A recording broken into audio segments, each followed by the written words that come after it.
Hi, everyone. Harry here to talk about the intensifying fight between Elon Musk and the cabinet appointees whom he is trying to supplant in some ways, at least in terms of being the grand overseer of all their employees and the judge of who gets to stay and who has to leave. First of all, Trump's first cabinet meeting today, it includes Elon Musk. So again, this raises the who the hell is this guy? What the hell is Doge? How can the president and White House possibly get away with the statements they're making before judges that he's just a kind of crazy uncle whispering some words of advice in Trump's ear? He is clearly not just exercising his authority, but flexing his muscles. Indeed, Trump is flexing Musk's muscles for him. In the cabinet meeting, Trump put his thumb on the scale in favor of Musk's effort, which hit the skids last week in very embarrassing fashion for Musk, in which Musk sent a hugely panoramic email to federal employees, even to judges, a mistake, but that's just how broad a net it was. Basically saying, tell me 5 important good things you did this week, as an obvious precursor to deciding who should stick around. We talked about this some when it happened. Who is this guy? He's made a lot of money with some visionary ideas. Power to him.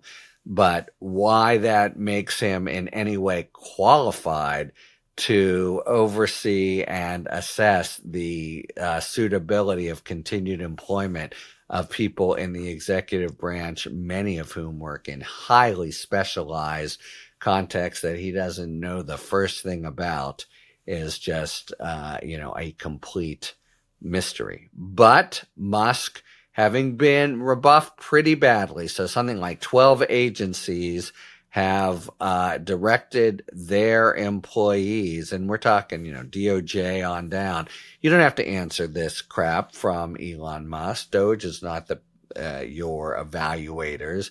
We have a system of evaluating employees. We have a system of deciding which employees we need. We have a system of deciding which employees are going to stay. And that system, in many instances, is highly flawed and completely politicized. Nevertheless, the new fiefs in charge of the individual agencies want to be the one who run it. That is, incidental in the sense of integral, super important to the being in charge of an agency. But Musk is pushing back in a pretty forceful way. You might have thought he was, there's no doubt about it, he lost last week and he looked kind of bad.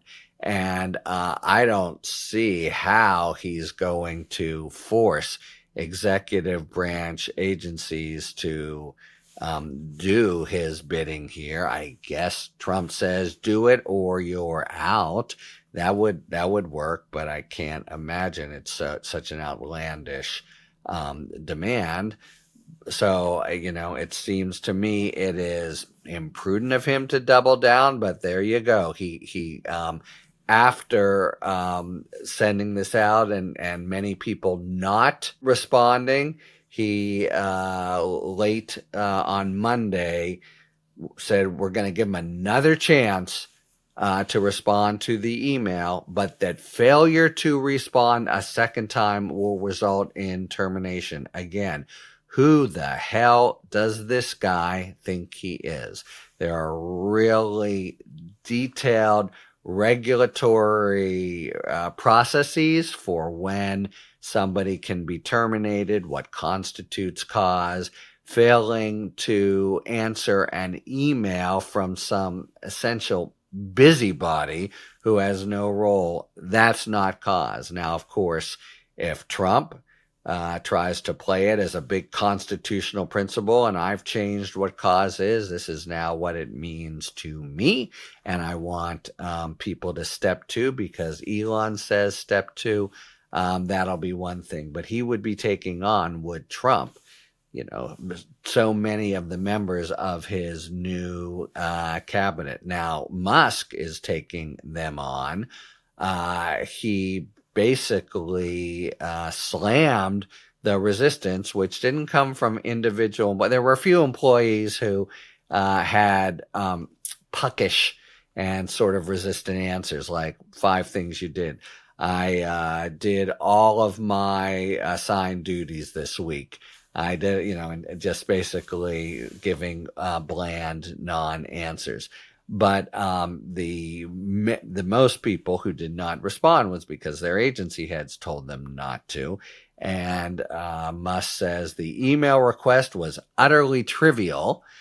That's an interesting way to put it, since the information that he was requisitioning and demanding was going to clearly have some input or consequence for firing people. How trivial could it be to have to come up with 5 things you did that week? Utterly trivial, as the standard for passing the test was to type some words and press send.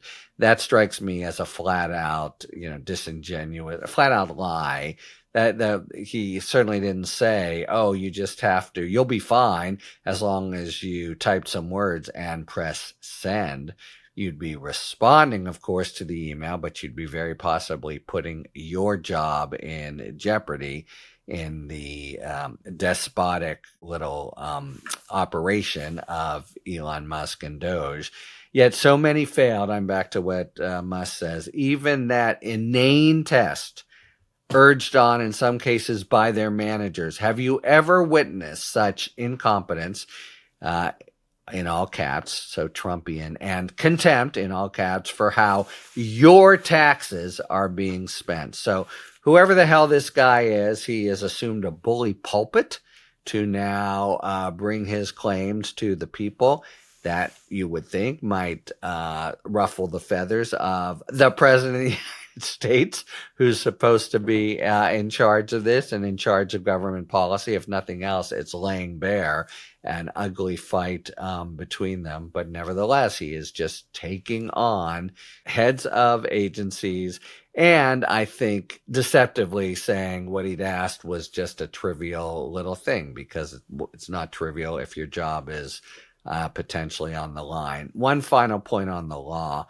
This, the attendance at the cabinet meeting, Trump's support, his insistence, and his cramming it down the throats of cabinet members, to me, bolsters the legal case that's been brought in 3 different lawsuits now that says this guy is a principal officer within the meaning of the Constitution, the same kind of level, say, as cabinet officers.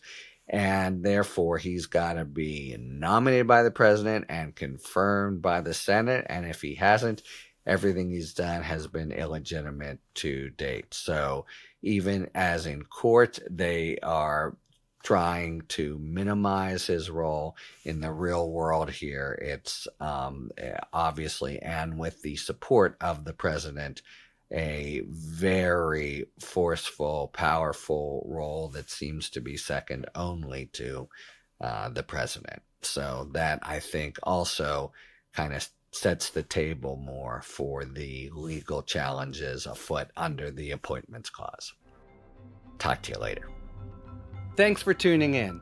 If you enjoyed this video and other Talking Feds content, please take a second to like and subscribe. Talk to you later.